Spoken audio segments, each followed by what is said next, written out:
turakiriye aya mabanga, turakiriye aya madokima azotugida mu byo tuzokora. Jewe rero ndi umuntu adakunda kugara cyane, ndi umuntu yiyorosha icisha bugufi, kuko mbizi yuko mu buzima hariho kuduga hariho no kumanuka.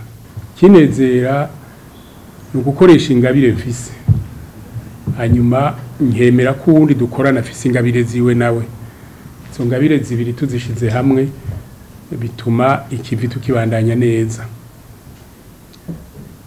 Vice President yahora aravuze ko ibi bikorwa bitoroshe, ndabizi ko bitoroshe, bihora bivuza urwamo rwinshi, ariko turavye uko imitima y'abarundi itanguye kumera muri iki gihe, jewe mfise umwizero yuko tutazokwama muri kahise k'igihugu.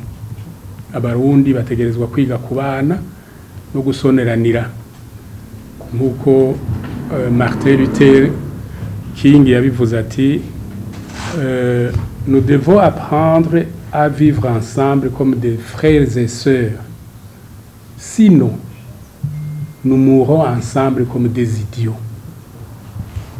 Aho yabarira abanyamerika ati muvyanka muvyemera mudukengera ngo turabirabure, dutegerezwa kubana mu mahoro.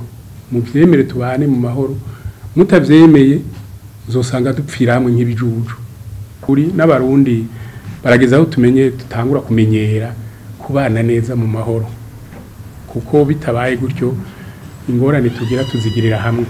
Singomba kuvuga discours ndende, ariko nagomba menyeshe abakozi tuzokorana. Sindi umuntu akunda kugorana, méfiez-vous y'ivyo bariko barandika muri iki gihe. Umugani wa muririmbye aturazonyanka unyiboneye unyiyumviye.